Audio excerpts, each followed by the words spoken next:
அனைவருக்கும் வணக்கம். இன்று நாம் வாசிக்க இருப்பது நினைவு அலைகள். நெத்து சுந்தர வடிவேலு அவர்கள் எழுதிய சுயசரிதை நூல் அத்தியாயம் 22 தொடர்ச்சி. செல்வத்தின் பயன் ஈதலே. தற்குறிகள் நிறைந்த நம் நாட்டில் இதை படித்தவர் சிலரே, உணர்ந்தவர்கள் அவர்களிலும் சிலரே, செயல்படுத்தியவர்கள் மிகச் சிலரே, அதே வாழ்க்கை நெறியாக்கி கொண்டவர்கள் மிக மிகச் சிலரே. மிக மிகச் சிலரில் ஒருவராக நமச்சிவாயர் விளங்கினார். நமச்சிவாயரின் வாழ்நாளில் அவரளவு பொருளீட்டிய ஆசிரியர் எவரும் இல்லை. அவரளவு பலருக்கும் வாரி வழங்கி வாழ வைத்த ஆசிரியரும் யாரும் இல்லை. நமச்சிவாயரின் மூத்த மகன் திரு தணிகைவேல் கல்லூரியில் என்னுடன் ஒரே வகுப்பில் படித்தார். நான் எடுத்த விருப்ப பாடங்களையே எடுத்திருந்தார். எனக்கு நண்பரானார், நெருங்கிய நண்பரானார். இன்றும் தொலைவிலிருந்து பார்த்து மகிழ்கிற நண்பரானார். தணிகைவேலை பார்ப்பதற்காக அடிக்கடி நான் அவருடைய கடலகம் என்ற பங்களாவிற்கு செல்வதுண்டு.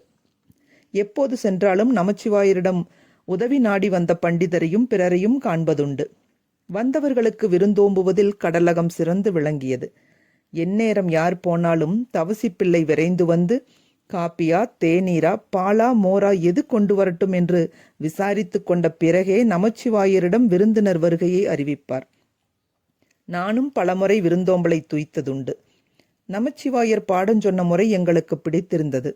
அமைதியாக, பொறுமையாக, தெளிவாக பாடம் நடத்துவார். ஐயங்களை கிளப்பினால் எரிச்சல் கொள்ள மாட்டார். குழந்தைக்கு சொல்லுவது போல் மெதுவாக தெளிவாக விளக்குவார்.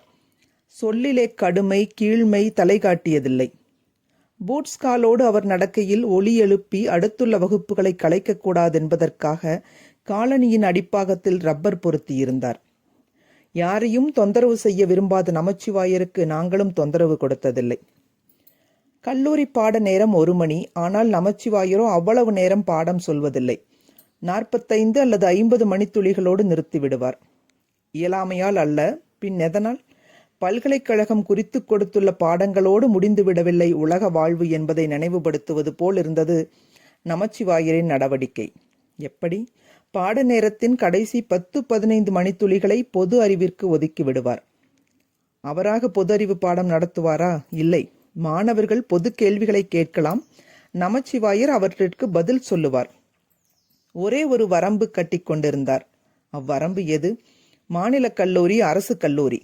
அக்காலம் விடுதலை போராட்ட காலம். எனவே வகுப்பறையில் அரசியல் பற்றிய கேள்வி பதில்கள் வேண்டாம் என்பது அவ்வரம்பு. அதை மாணவர்களும் மதித்தார்கள். பொது கேள்வி நேரம் சுருக்கமாக இருந்தாலும் சுவையாக இருந்தது. எங்களுக்கு பல துறை தகவல்கள் கிடைத்தன. தமிழ் கவிதைகளுக்கு ஒப்பான பிறமொழி கவிதைகளை தெரிந்து கொள்ளவும் அனுபவிக்கவும் முடிந்தது. சங்க இலக்கியங்களில் வரும் செடி கொடி மரப்பெயர்களுக்கு தாவரவியலாளர் வழங்கும் சொற்களை கூட கற்றுக்கொள்வோம். ஒரு நாள் மாணவர் ஒருவர் நமச்சிவாயரை எரிச்சலூட்ட முயன்றார். பலிக்கவில்லை. மாறாக பண்டிதரின் பரந்த படிப்பு வெளியாயிற்று. வாழ்க்கை முறை ஒன்று எங்கள் அறிவில் மின்னிற்று. எப்படி? தமிழ் வகுப்பில் பொது அறிவு நேரத்தில் என் நண்பர் ஒருவர் எழுந்து நின்றார்.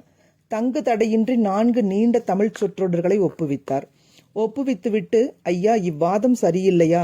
இதை ஏற்றுக்கொள்வதற்கு தயக்கம் ஏன் என்று கேட்டார் அம்மாணவர். நல்லாசிரியர் நமச்சிவாயர் வாதத்தையும் கேள்வியையும் அமைதியாக கேட்டார். மனம் கோணவில்லை, முகம் சுளிக்கவில்லை. கேள்வி முடிந்ததும் உட்காரம்மா என்று இனிய குரலில் கட்டளையிட்டார். கேள்வி கேட்டது பெண் அல்ல, ஆண்மகன், நன்றாக வளர்ந்த ஆண்மகன். அவரை அம்மா என்று அழைத்தது மேரிராணி கல்லூரி பழக்கத்தால் அல்ல, இது அந்த கால சென்னை பட்டணத்து பழக்கம். அக்காலத்தில் சென்னையில் வாழ்ந்தோர் எவரையும் கனிவோடு அழைக்க எண்ணினால் அம்மா என்றே அழைப்பார்கள். அந்த பழக்கப்படி நமச்சிவாயர் மாணவரை செல்லமாக அம்மா என்று அழைத்தார். மாணவர் ஆசிரியரின் ஆணைப்படி அமர்ந்தார். நமச்சிவாயரும் ஒரே நடையில் 5-6 சொற்றொடர்களை ஒப்புவித்தார். மாணவர் கூறியதற்கு போட்டியாக அல்ல, பதிலாக அல்ல, தொடர்பாக அதே போக்கில் அமைந்தவற்றை கூறினார். கூறிவிட்டு, ராமசாமி, நீ ஒப்புவித்தது கர்னல் இங்கர்சால் என்னும் அமெரிக்க நாத்திகரின் ஆங்கில உரையின் சிறு பகுதி. நான் கூறியதும் அதே உரையின் சிறு பகுதி. நீ கூறியதன் தொடர் பகுதி. இந்த கடவுள் மறுப்பு உரை நெடுநாள்களுக்கு முன்னர் ஆங்கில நூல் வடிவில் வெளிவந்தது. அதில் ஒரு பகுதியை தமிழ்படுத்தி இவ்வாறு குடியரசு வெளியிட்டுள்ளது. அதை படித்துவிட்டு சில சொற்றொடர்களை மட்டும் மனப்பாடம் செய்து ஒப்புவித்தாய்.